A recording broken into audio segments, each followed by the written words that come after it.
பட்டப்படிப்பு படிப்பதற்கு சென்றவன் எனக்கோ வலுதாகி விட்டது. என்னை காடு வாவா என்று அழைக்கிறது, வீடு என்னை போவா என்று உரைக்கிறது. இன்னைக்கு நாளைக்கு ஒண்ணுகிறாரு. அதனால்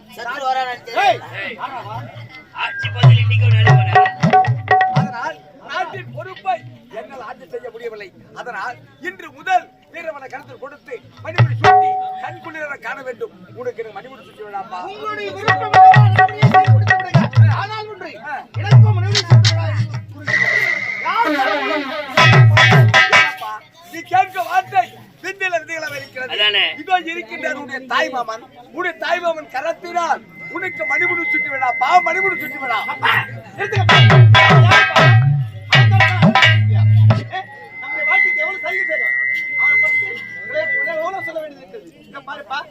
காசு கொடுத்து குங்குமம் என்ன நெற்றி வைக்கிறோம், 50 ரூபாய் கொடுத்து செருப்பு என்ன வாயர் படிக்க வெளியில விடுறோம். அந்த செருப்புக்கு சமயமா யார் அண்ணனுக்கு மணி முடிச்சு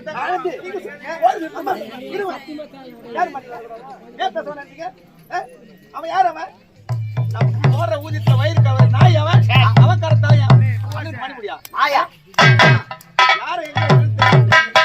ஒரு எச்சாலா ஒரு நாய் நக்கடையால நாய் நக்கடையாலியா? நீங்க தலையட்டி வச்சுக்கோ, செருப்பு பிஞ்சு போடும். அவன் யாரு? ஒரு தாய் பாபு தானே. அவர் பார்த்து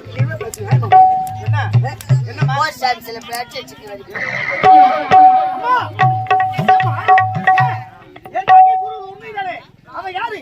ஒரு வேலைக்காரன். நாம் காலாளோட வேலையை கையால் செய்வோம். ஒரு வேலைக்காரன் நாய். இவன் செருப்புக்கு சமமானவா? இவன் கரத்தால் தான் மணிமுடி கேட்டுக்கொள்வதா? முடியாது. என்ன இப்படி வாங்கி வந்து முறையில பேசுறீங்க?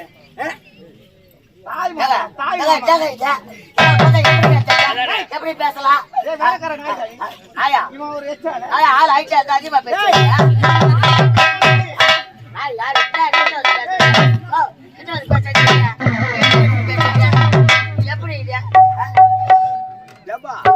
ஆயிரம் இருந்தாலும் தாய் மாமன். ஆனா தாய் மாமன் நாய் மாமனா? மாமன போய் விடுங்கப்பா. போவா தூக்கு மணி செத்துறா. சரி வா. கரெக்ட்டா சுட்டுங்க. இல்ல என்னுடைய அம்மா கரெக்ட்டா சுட்டுட்டோம். இல்ல இது தங்கை கரெக்ட்டா மறுபடியும் சுட்டுட்டோம். இது ஏத்து சொல்றேன். இவங்க ரத்தால ஐயோ அப்படி இல்ல. உங்க தாய் மாமன் கரெக்ட்டால உங்க மணிமுடி சுட்டுவேடா. தேவை ஏத்துக்கொள்ள முடியாது. சரி வருகிற வெள்ளிக்கிழமை என்னுடைய கரெக்ட்டாலே உனக்கு மணிமுடி சுட்டுவேடா. ஆமா தாளகத்தை எப்போதோ வருவதாக நிகழ்ச்சி கிடைத்தது. இவ்வளவு தாமதமாக வரி என்ன காரணம் இருக்கிறது? காரணம் என்னப்பா? நம்முடைய ஆட்சியிலே கொலை கொள்ளை கற்பழிப்பு நம் நாட்டிலே கொலை கற்பழிப்பு என்னுடைய ஆட்சியில் நடக்கின்றதா? என்னுடைய அமைச்சர் இருக்க சொல்லும் வார்த்தை நம்பக்கூடிய வார்த்தை இது. இதனால் வரை கொள்ளை கொள்ளை கற்பழிப்பு முகமூடி என்பதே இல்லாமல் ஆட்சி செய்கிறார். நாங்க தான் கொலை அடிக்கிறதுக்கு போவோம். எங்களுக்கு யாரு சொல்லுவாங்க? நாங்க தான் கொலை அடிக்கிற போறவங்கள தடுப்போம். எங்களை மீறி யாரு வருது? நாங்களே எத்தனை பேர் தாலியை காப்பாத்துறோம். காப்பாத்துறாங்க ஏதோ வார்த்தைகள் பேசிக்கலாம் விடாம நாங்க இருக்கோம். இந்த நாட்டில் ஒரு கருத்து முகமூடி என்றால் நம்பக்கூடிய எதற்காக நான் கூறுகின்றேன் தெரியுமா? நானா இல்ல வந்து கொண்டிருந்தேன். அப்பொழுது யாரோ ஒரு கருத்த முகமுடி என்னை கொல்வதற்காக வந்தான. என்னுடைய ஆட்சியில் இது வரைக்கும் யாரும் இல்ல. எவனோ புதுசா உருவாயிருக்கிறான். அவன் யாருக்கு மட்டும் தெரிஞ்சிருக்கா? அம்மா அவங்க தாலி அறுத்துருவானே. நீ தான் பாட்டு எனக்கு தெரியும். நீ இருக்கும் போது என்னுடைய ஆட்சியில் அப்படி தவறு நடக்கும். எவனோ புதுசா உருவாயிருக்கிறான். அவன் யாருன்னு மட்டும் தெரிஞ்சான். அவன் மட்டும் யாரு தெரிஞ்சிச்சேன். அவன் சூத்துல ஓய சொல்லி குடிச்சு விட்டுருவான். நானு அப்பா ஆனந்தா நீ வார்த்தையால் உரைத்தால் எனக்கு நம்பிக்கை பிறகு அப்படிப்பட்ட கொலைக்காரன் கொலை செய்ய வந்து சாட்சி இருக்குதா? சாட்சி என்னை கொலை செய்ய வந்தானே அந்த கட்டாணி. இத பாருங்க. அவனை மாட்டிக்கிறான். அவனை பண்ணியா இருக்கிற மாதிரி அறக்க போறாங்க. இது யாருடைய கட்டாணி? இதில் யாருடைய பெயர் பொருத்தி இருக்கிறது? சொல்லு. நிக்கிற மன்னர் மன்னவா, இதுல ஆள வந்தார் என்று என்னுடைய பெயர் பதிக்கப்பட்டிருக்கிறது. நான் செயல் செய்வேன். ஏற்கனவே சொல்லியிருக்கிறேன், எதிர்நாட்டுக்கு நமக்கு போர் வரும்போது நான் குதிரை செல்லும் பொழுது என் கட்டாரியானது எங்கோ தவறி விழுந்து விட்டது என்று ஏற்கனவே முன்பு ஒரு முறை உணர்த்திருக்கிறேன். அந்த கட்டாரி அவனோ எடுத்திருக்கிறான். இளவரசரை கொலை செய்து விட்டு பழி என் மீது போடுவதற்கு காத்திருக்கிறான். அப்ப கட்டாரி உயிரற்ற ஒரு பொருள், எடுத்தவன் எவனோ அம்புதான் இது. ஆகையால் இது சாட்சியாக ஏற்றுக்கொள்ள முடியாது. ஆமா, அது உயிரற்ற பொருள். இந்த சபைக்கு அது ஏற்றுக்கொள்ளாது. உயிருள்ள பொருள் இருந்தால் இல்லாத சங்கீதமும் சாட்சி இல்லாத வழக்கும் உயிரற்ற பொருள். காட்டினால் என் மீது நம்பிக்கை. உயிருள்ள பொருள் இருக்கின்றது. ஆமா, எங்க நான் இப்பொழுது உங்களிடத்தில் நான் உயிரோடு பேசிக் கொண்டிருக்கின்றேன். நான் கொலை செய்ய வரும்பொழுது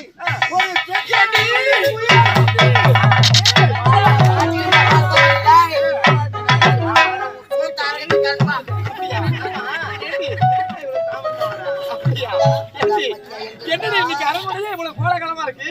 தெரியாதா? தெரியலையே. என் அண்ணன் வந்திருக்காரு. அப்படியா? ஆமா. உண்மையா என்னன்னா வெளிநாட்டுல இருந்தா எங்க இருக்காரு? இவரா? என்னங்க? வணக்கம். வணக்கம் வணக்கம் வணக்கம். நல்லா இருக்கீங்களா? நல்லா இருக்கேன். அப்பா, உயிருள்ள பொருள். அந்த கொலைகாரனை கொலை செய்ய வரும்பொழுது இதோ இருக்கிறாள் இந்த பெண்ணால் என் உயிரையே காப்பாற்றினார். இல்லை என்றால் இந்த இடத்தில் நான் பிணமாகத்தான் இருந்தேன்.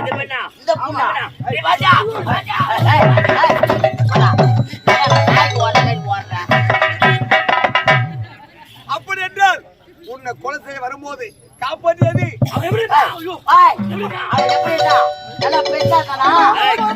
மலாட்ட மூட்ட மாதிரி இருந்திருப்பாரு. அந்த புளியா பார்த்து ஜிம்ம மாதிரியே அவனை ராக்கெட் அப்படி இந்த ஏழை பேர் உன்னுடைய உயிரை காப்பாற்றுகிறா. இப்போது இறந்து விட்டு இருப்பார். சரி, ஏதோ ஒன்று தப்பு இல்லை. ஆனால் வருகின்ற வெள்ளிக்கிழமை என்னுடைய கரத்தினால் உனக்கு மணிமுடி சூட்டி விடா. உங்கள் நல்ல விஷயம் நடக்கட்டும். ஆனா அண்ணனுக்கு மணிமுடி நடக்கும்போது முதல் வெற்றி மாலை நான் தான் போடுவேன். ஆமா, எப்படிமா? ஆமா, நான் அப்போது சென்று நந்தவனத்திலே தோழிகளோடு சென்று மலரெல்லாம் பறித்து மாலையா தொட்டு நான் கொண்டு வந்து அண்ணன் கட்டி வைக்கிறேன். என்னம்மா இது? என்ன இது? என்ன மலரோட சில போறியா? ஆமா, மலரோட செல்ல வேண்டாம். ஏன் தெரியுமா? காலம் கட்டு கிடக்கு. இதை பாத்தியா? நீ கண்டிப்பா நீங்க மங்க படுத்திருக்க. ஆகினால இந்த நாட்டு மக்கள்லாம் ஏதாவது ஒரு தவறு நினைச்சு என்ன செய்யுது? அதனால இதை பாருமா, நீ மலரோட செல்ல வேண்டாம். நான் போயிட்டான். வேண்டாமா? ஏமா நீ செல்ல வேண்டாம்? அம்மா, நான் தனியா போகிறேன். போய் சங்கீதாவோட போறேன். ஒன்று அம்மா, நான் அழைத்து கொண்டு போறேன். நீ கூட்டி போறியா? ஒன்று அம்மா. கேட்டி அம்மா, நீ மலரோட கூட்டி போறியா? ஆமாம்மா. என்னுடைய மகளா மலரோட கூட்டி அனுப்ப முடியாது. அனுப்ப மாட்டீங்களா? அனுப்ப முடியாது. ஆமா, வேண்டாடி. நான் என்ன பண்ணேன்? காலம் கட்டு கிடக்குது. அப்படி ஒட்ட பசங்க ஏதாவது தவறு செய்யற என்ன செய்யுது? எதுவும் நடக்காதுமா. எதுவும் நடக்காத வரைக்கும் நான் பாத்துக்கொள்றேன். நான் பாத்துக்கிறேம்மா. நடக்காது. நான் பாத்துக்கிறேன். அம்மா, நான் என்ன பண்ண சொல்றேன்? என்ன நீ வரிபடுத்தி கூட்டி போறீங்க. இருந்தாலும் என்னுடைய மகளுக்கு ஏதாவது ஆபத்து நடந்து வச்சுக்க. அப்படி அம்மா அரவல்லி, இந்த ஏழை பெண்ணே இல்லை என்றால் நம்முடைய மகனே எப்போதோ இறந்திருப்பான். நம்முடைய மகன் உயிரை காப்பாற்றியவள் நம்முடைய மகளுக்கு என்ன தவறு செய்ய போகின்றார்? நம்முடைய மகளுடைய ஆசை என்ன? மகனோடு செல்ல வேண்டும், மலர்களை பறிக்க வேண்டும், மாலையாக தொடுக்க வேண்டும். முதல் மாலை மணிமுடி சுற்றி விழாவே நம்முடைய மகள் போட விட ஆசைப்படுறா. அப்படி போயிட்டு வரப்பா. ஆகட்டுமா? அனுதி பார்த்து பத்திரமா, பார்த்து பத்திரமே, சரிங்கம்மா. சீக்கிரம் கூட்டி வந்து விடுறோம். அப்படியே உங்கள் வார்த்தை முடிய நான் மனைவி ஏற்றுக்கொள்கிறேன். ஆனால் இப்பொழுது நான் பல நாடுகள் செல்ல வேண்டும். பல நாட்டு மன்னர்கள் செல்ல வேண்டும். அப்பா, அதை பார்த்து பிறகு உங்கள் விருப்பப்படியே வர வெள்ளிக்கிழமை என்று நான் அப்படிதான் நகரம் செல்ல வேண்டும். எந்தெந்த நாட்டு மன்னர்கள் எப்படி ஆட்சி செய்கிறது என்று பார்க்க வேண்டும். பார்த்து வந்து மணிமுடி வருகின்ற வெள்ளிக்கிழமை போயிட்டு வாப்பா. அமைச்சரே, நான் பிள்ளைகளை பெற்றன தவிர ஆனால் வளர்த்தது யாரு? நீ. நான் தான். சின்ன சின்ன பிள்ளைகள் அறிந்ததும் தெரியாததும் புரிந்ததும் புரியாததும் ஏதோ வாயு தவறி பேசிவிட்டார்கள். பிள்ளையே கிள்ளி விட்டது, தொட்டிலே ஆட்டி விட்டது. அவன் பேசும் போதெல்லாம் அமைதியா இருந்துட்டேன், உன் பொண்ணு பேசும் போதெல்லாம் அமைதியா இருந்துட்டேன். இப்ப என்ன சமாதானப்படுத்தி இருக்கிறேன்? சமாதானம் இல்ல, தவறு கிடையாது. வளர்த்த பிள்ளைங்க இருக்கட்டும். அவங்க யாரு? வளர்த்த பிள்ளைகள். தங்கூர் பசங்க தானே. நான் வளர்த்த பிள்ளைங்க. ஒரு குழந்தை தூக்கி கொஞ்சம் கூட இருக்கும் போது எட்டி மார்பை ஊற்றி விட்டால் குழந்தை காலை வெட்டி எடுத்துடுறோம். அதானே நம்ம குழந்தை நினைக்க இல்லையா? அவங்க பேசுறது சத்தி மாதிரி கோவமே வராது. சத்தியமா நீங்க அப்படியே காரி உண்டா கூட குறைச்சிட்டு போயிடுவோம். எப்படி பிள்ளைகள் பேசுகிறது என்று மனதில் அதை பெருந்தே அவளே படாத. அவள் எல்லாம் ரெடி ஆகுது. வருகின்ற வெள்ளிக்கிழமை திருவிழா, பணிபுரி திருவிழா. திருவிழா கோலாகலமா இருக்கணும். கோலாகலமா இருக்கணும். உன் மகனாய் உன் குடும்பத்தை நான் எங்க சேர்க்கணுமோ அங்க சேர்த்துறேன். அதானே தெருவா சரி.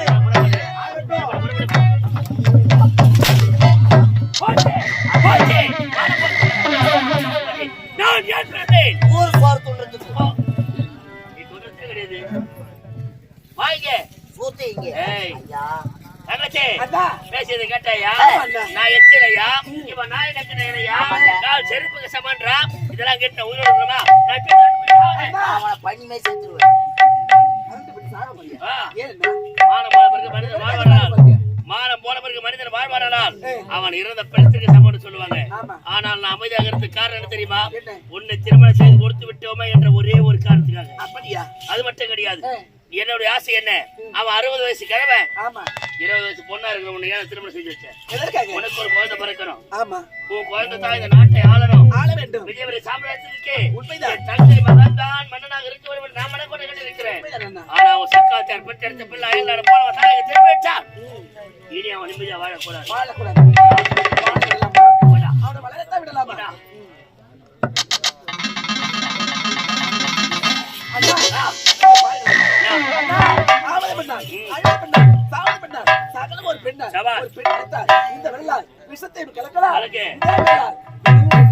அண்ணா இங்க கோடு போடுங்க. இந்த ஆரவள்ளி நான் ரோடே போடுறேன். ஓரத்தும் போற கொஞ்சம் நேரா போடு ரோடு. அப்படியா? ஒரு ஊர் வந்து வர முடியல எங்களால கண்ணா. சரி அண்ணா. நான் புள்ளி வச்சாக்கா நீங்க புள்ளி வைங்க. இந்த ஆரவள்ளி கோடு வச்சிடுறேன். நான் விரல காட்டினா நீங்க விரல காட்டுங்க. இந்த ஆரவள்ளி எப்படி வரலையே விடுங்க. அண்ணனுக்கு ஒரு அவமானம் என்றால் அது உனக்குத்தான் அவமானம். அது கேட்டா வாரு. இனி ஆரவள்ளி சூழ்ச்சி ஆரம்பமாக மன்னர் குடும்பம் அழுத போகட்டும். எதை பத்தி எது கவலை இல்லை. எவன் குடும்பம் கட்டா என்ன, எவன் தாலி அர்த்தா எனக்கு என்ன, மேட்டை எடுத்தால் பழத்தை மாட்டை எடுத்தால் பழத்தை காணலாம். ஆனால் குடும்பத்தை எடுத்தால் தான் நம்ம வாழ முடியும். இனிமேல் கொண்டு உன்னுடைய நோக்கம் மன்னர் குடும்பத்தை எடுப்பது.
சிவாய். ஆமாம், இந்த காடகத்திலே அதிகாய முனிவர் என பெயரோடு நலமோடு வாழ்ந்து வருகின்றேன். அப்படி இருந்தாலும் அனுதினமும் எழுந்து காலை கடனை முடித்து ஆண்டவனை தொழ வேண்டும், ஆண்டவனை தியானிக்க வேண்டும். அதுவும் இருக்கின்ற பெருத்த தடாகம், அந்த தடாகத்தின் ஜலத்தை எடுத்து சென்று ஆண்டவனுக்கு அபிஷேக ஆராதனை செய்வேன். அதிலே மலர்கின்ற மலர் எடுத்து ஆண்டவனுக்கு அலங்காரம் செய்வேன். அது யாருக்கு சொந்தமானது? எனது ஆண்டவன் ஈசன் முக்கல் தாரிக்கு சொந்தமான தடாகம்.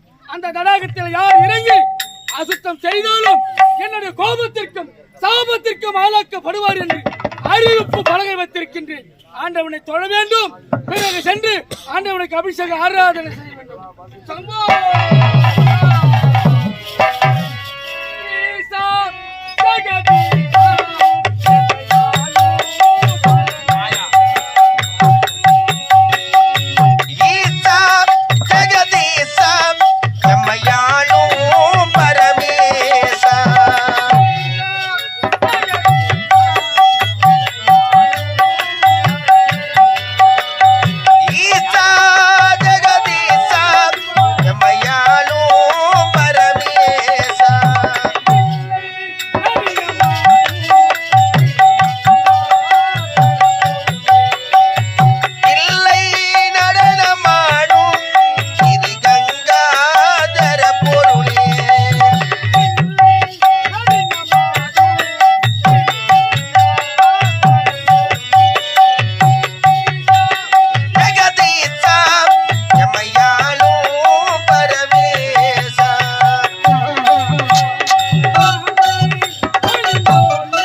பார்ப்பதற்கு எவ்வளவு ஒரு பரவசமாக இருக்கின்றது. பெருமையெல்லாம் நீதான்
அரண்மனைக்கு போவோம். சரி, மாலை எல்லாம் தொடுத்தாச்சா?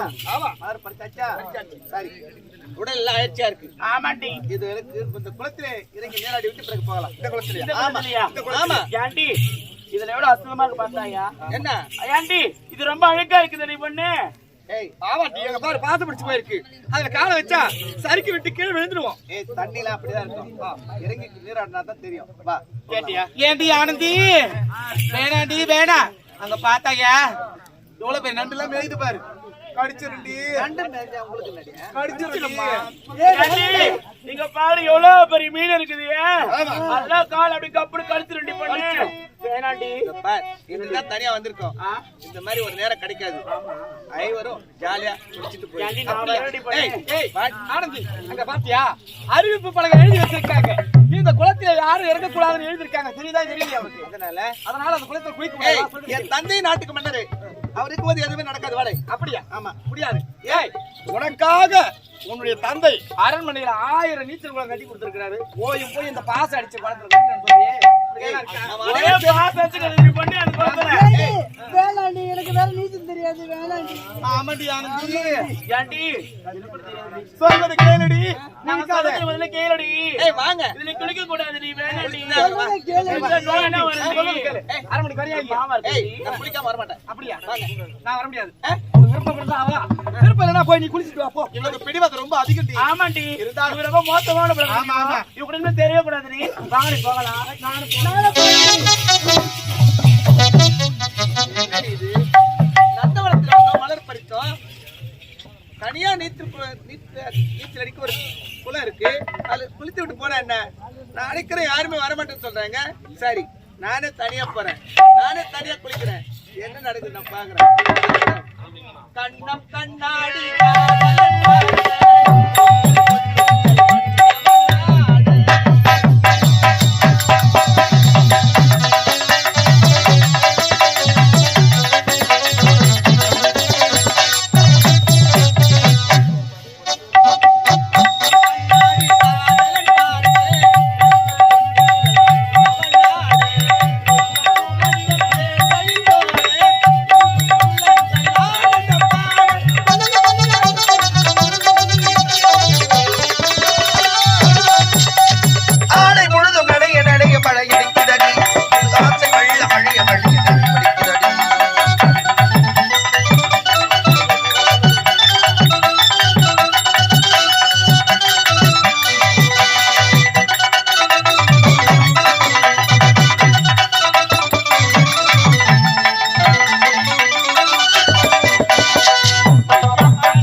அறிவிப்பு வழங்கப்பட்டிருக்கின்றேன்.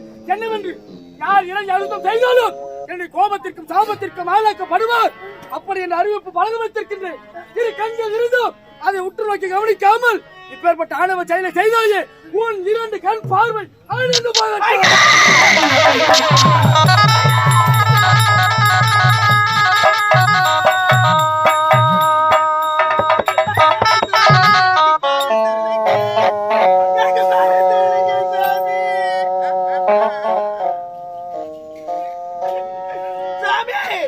திரும்பால் ஆனதே என் ஆனந்த வாழ்வு பறிப்போனது என் ஆனந்த வாழ்வும் பறிப்போனதே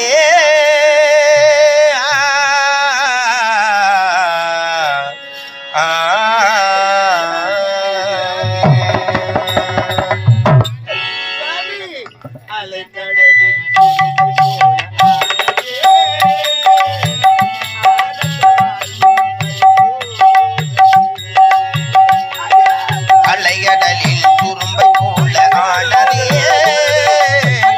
ஆனந்த வாழ்வு பறிப்போனதே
அலைகடலில் துரும்பை போல ஆனதே ஆனந்த வாழ்வு பறிப்போனதே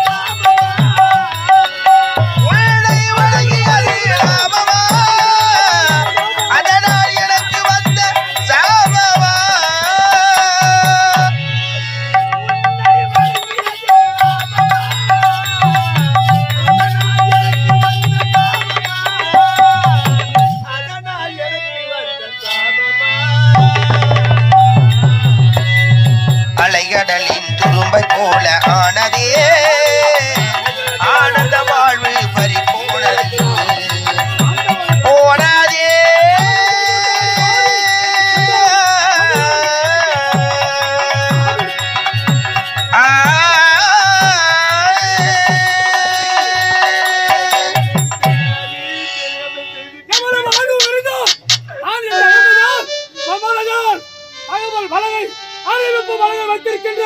யாரும் தெரியாமல் கூட அந்த தவறை செய்யக்கூடாது என்பதற்காக அப்படி இருந்தும் தகவல் பலகையை கவனிக்காமல் கண் பார்வை இருந்தும் அதை உற்று நோக்காமல் இப்பேற்பட்ட ஆணவ செய்தால் சின்ன கலைஞரை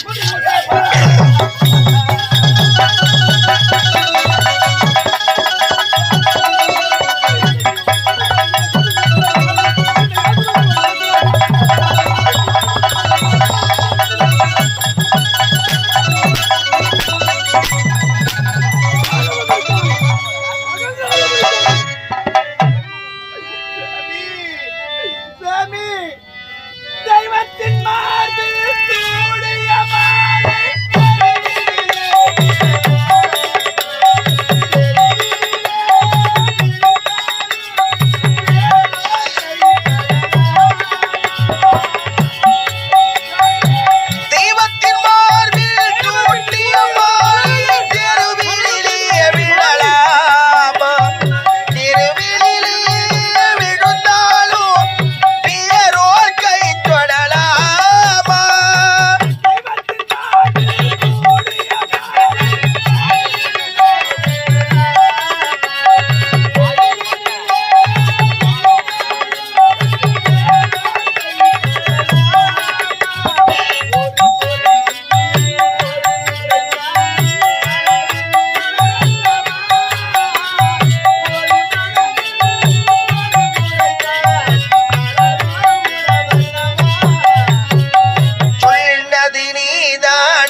செய்து விட்டாயா? யாரும் தெரியாமல் கூட அந்த தவறை செய்யக்கூடாது என்பதற்காகவே அறிவிப்பு பலகையில தெளிவாக எழுதியிருந்தேன். இந்த தடாகத்திலே யார் இறங்கினாலும் அசுத்தம் செய்தாலும் என்னுடைய கோபத்திற்கும் சாபத்திற்கும் ஆளாக்கப்படுவார் என்று. அதனை அறியாமல் கண் பார்வை இருந்த பார்க்காமல் தெரியாமல் செய்துவிட்டு தவறு என்று உரைக்கின்றாயே பாதகி, நீ யார்? உனது பெயர் என்ன? எந்த நாட்டை சார்ந்தவர்? எதற்காக வந்தார்? நான் விஜயபுரி நாடு சுவாமி. விஜயவர்மனி மகள். என் பெயர் ஆனந்தி சுவாமி. ஆனந்தி சுவாமி. எனக்கு இப்படி வரும் என்று நினைக்கவில்லை. நான் இறங்கியவுடனே எனக்கு பிற்பட சாபத்தை கொடுத்து விட்டாய் சுவாமி. என்ன விஜயபுரி நாடு? விஜயபுரி நாட்டை ஆளக்கூடிய விஜயவர்மன் மகளாடி சாமி சண்டாளி சதிகாரி உனது தந்தையை பேர்பட்டவர். கண்ணை கண்ணிமை எப்படி பாதுகாக்கின்றதோ அது போன்று தன் நாட்டு மக்களை பேணிகாத்து வரக்கூடியவர். யார் இல்லை என்று வந்தாலும் இல்லை என்று சொல்லாமல் வாரி வாரி வணங்கக்கூடிய வள்ளலாயிற்று. எனக்கு போன்ற முனிவர்கள், சித்தர்கள், யோகிகள், ஞானிகள் ஓடி வந்தால் இந்த உலகம் நன்மை பெற வேண்டும் என்பதற்காக வேள்வி நடத்த வேண்டும் என்று உரைத்தால் நாங்கள் இருக்கும் குடிலுக்கு தேவையான அனைத்து பொருள்களையும் கொண்டு வந்து தரக்கூடிய நல்ல குணமளித்தவர் ஆயிற்று. அப்பேற்பட்டவருக்கு மகனாக பிறந்து அவர் குடும்பத்தை கருவறுக்க வந்த பெண்ணாக பிறப்பதற்கு தகுதி அற்றவளடி. நீ பெண்ணாக பிறப்பதை விட பிடி மண்ணாக பிறந்திருக்கலாம். இப்பேற்பட்ட ஆணவ செயலை செய்துவிட்டு சாப விமோசனம் கேட்கின்றாயே. தருகிறேன் சாப விமோசனம். யாருக்காக?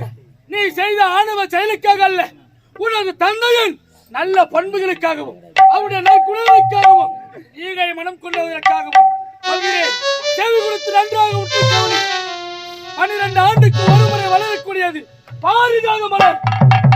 அப்படி பாரிஜாத மலர் வளர்ந்து தானாக அந்த கங்கை அம்மன் மலையிலேயே தவழும். அப்படி அந்த மலரின் சார் எடுத்து உன் விழிகளிலே கண்களிலே விட்டால் இழந்த பார்வை மீண்டும் பெறுவாய். ஆனால் அந்த மலரை யார் கலந்துட்டு எடுக்க வேண்டும் தெரியுமா? தாய்க்கு தலைமகனாக இருக்க வேண்டும், சத்தியத்தை காத்த உத்தமனாக இருக்க வேண்டும். பெற்றெடுத்த தாய் நான் வணக்கும் பெண். இவர்களை தவிர்த்த மற்றவர்கள் அனைவரையும் உடன் பிறந்த சகோதரிகளாக பார்க்க வேண்டும். அப்பேற்பட்ட நல்லவன் புண்ணியவான் கலந்துட்டு எடுத்தால் அதற்கு உண்டான பலன் கிடைக்கும்.